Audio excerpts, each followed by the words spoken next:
नमस्कार, मैं हूं शिवेंद्र। आप देख रहे हैं द सिटी खबर में द क्राइम स्टोरी। 23 साल की मरियम जब भी सोती तो उसे खतरनाक सपने आते।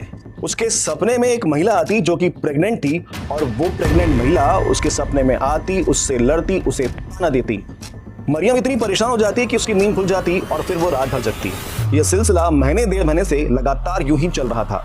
अब मरियम ने तय किया कि वो ये सारी बातें अपने घर वालों को बताएगी।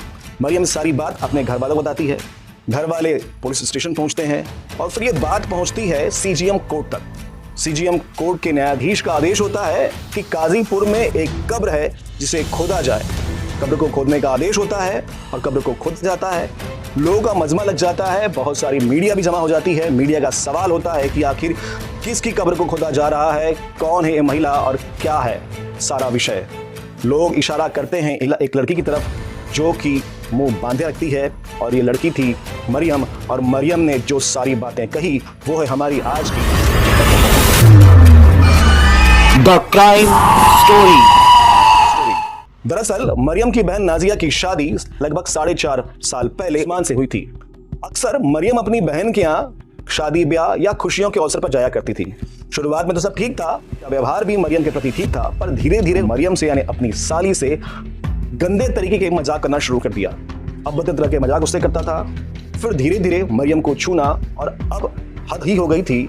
अक्सर वो मरियम को उसके शरीर को छुआ करता था, उसके प्राइवेट पार्ट्स को भी छुआ करता था। पर मरियम विरोध करती, पर चूंकि मामला बहन का था इसलिए अक्सर वो चुप हो जाया करती थी। तो नवंबर 2024 को मरियम को अपनी बहन के लिए दवाई लेने के बहाने अपने साथ लेके जाता है। बहुत दूर जाना होता है। वापसी में वो कहता है कि हम बहुत थक गए हैं, थोड़ा आराम करते हैं, फिर निकलेंगे। इसी बहाने सत्कार होटल नाम के एक होटल में कमरा बुक करता है जहां वो मरियम के साथ गलत हरकत करता है, उसका बलात्कार करता है। और यही नहीं, इस सारे वाकये का, इस सारी चीज़ों का वीडियो बना लेता है और फोटो भी खींच लेता है और उसे धमकी देता है कि अगर ये सारी बात उसने किसी को बताई तो ये सारी वीडियो और फुटेज को वायरल कर देगा, जिससे उसकी बदनामी होगी, उसकी नहीं उसके घर वालों की भी बदनामी होगी। मरियम चुप हो जाती है। मरियम घर आ जाती है। बहन घर आने के बाद वो वापस अपने खुद के घर आ जाती है और वो तय कर लेती है कि अब कभी भी अपनी बहन नाजिया के घर यानी उसके जीजा के पास वो नहीं जाएगी। समय आगे बढ़ता है। 30 नवंबर 2024 को बहन के ससुराल से फिर कॉल आती है कि बहन प्रेग्नेंट है और आप घर में आ जाइए, चूंकि हाथ बटाना है, काम करना है।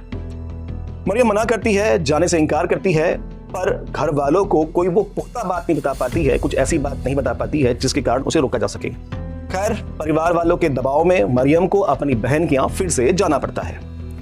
उसी दौरान 30 नवंबर को घर में मरियम को अकेला पाकर अयूब फिर से उन वीडियो और फुटेज को दिखाकर मरियम के साथ में बलात्कार करता है। पर इस समय मरियम को उसकी बहन नाजिया देख लेती है। नाजिया इन सारी बातों का विरोध करती है, अपने पति अयूब से लड़ती है। विरोध धीरे धीरे बढ़ता है। इसी बीच में अयूब की माँ यानी नाजिया की सास वहां पहुंच जाती है, उसकी बहन पहुंच जाती है। चीख चिल्लाने की आवाज बढ़ती जाती है। नाजिया जो कि प्रेग्नेंट थी उसको जमीन पर पटक दिया जाता है और चुन्नी से गला दबाकर उसको मार दिया जाता है। फिर वही बात नाजिया से कहा जाता है, तुम्हारी वीडियो हमारे सामने में, हमारे पास में है, अगर तुमने ये सारी बात किसी को बताई तो तुम्हें बदनाम कर दिया जाएगा। पानी लिवा कर गया बरहलगंज सत्कार होटल में, मेरे साथ जबरदस्ती बलात्कार किया। मेरा फोटो वीडियो भी बना लिया, मेरा फोटो वीडियो भी बना कर रखा था। जब मैं विरोध की तो कहा कि अगर ये तुम बात बताओगे अपने घर वालों को तो मैं फोटो वायरल कर दूंगा और तुम्हारे माँ बाप इस जगह दिखाकर समाज में बदनाम कर दूंगा, कहीं तुम दिखाने लायक नहीं रहोगी। कौन था वो? कौन था वो? मेरे जीजा थे। क्या नाम था? अयूब। पत्नी का क्या हत्या कर दी? बड़ी बहन की आपकी हत्या क्यों की है? आपकी बड़ी बहन मेरी बहन आरोप लगाया जा रहा है, वो क्यों किया जा रहा है? मेरी बहन के सामने ही मेरे साथ रेप किया। मेरी बहन जब देख ली तो वो अपने पति से लड़ने झगड़ने लगे। उतने में उसकी माँ बहन भी आई। तीनों मिलकर बुरी तरह से मारे पीटे और उसके गले में दुपट्टा तक कस कर खींचे। तीनों ने उठाकर पटक दी। 30 नवंबर को ही तत्काल मृत्यु हो गई। अब मुझको धमकाया था, अगर तुम ये बताओगे तुमको भी जान से मार डालेंगे, तुम्हारा फोटो भी वायरल कर देंगे। तो क्या इस मामले में पुलिस हिलावली कर रही थी क्या? हाँ, तो मामले में पुलिस हिलावली कर रही थी? वही मटर वाला मामला हटा रही थी। तो आज जो न्यायालय ने आदेश दिया है, इस आदेश से आप खुश हैं? हाँ, खुश है। मतलब आप आश्वासन है कि न्याय मिलेगा? हाँ। कितने दिनों बाद निकला? 135 दिनों के बाद। हाँ, 135 दिनों के बाद निकला है। मरियम चुप हो जाती है। इस प्रकार होता है। सुपुर्द के खाक कर दिया जाता है। नाजिया को और ये बात आई गई हो जाती है। और लगभग 1.5 महीने बाद से जब भी मरियम सोती तो उसके सपने में उसकी बहन नाजिया आती और उसे ताने देती। फिर ये सारी वाकया उसने अपनी घर वालों को बताया। घर वालों को बताने के बाद घर वालों ने तय किया कि अब हम अपनी बेटी को, नाजिया को, न्याय दिलाएंगे। ये सारी बात पुलिस थाने बताई जाती है। 1 फरवरी को वो पहुंचते हैं पुलिस स्टेशन, बट पुलिस उनकी बातों पर भरोसा नहीं करती। लगभग 10 फरवरी को उनकी एफआईआर दर्ज की जाती है और इस पूरी एफआईआर में एक विशेष बात यह थी कि कहीं भी हत्या की धाराएं नहीं लगाई गई थी। फिर उन्होंने तय कर लिया कि हमें तो अपनी बहन को न्याय दिलाना ही है।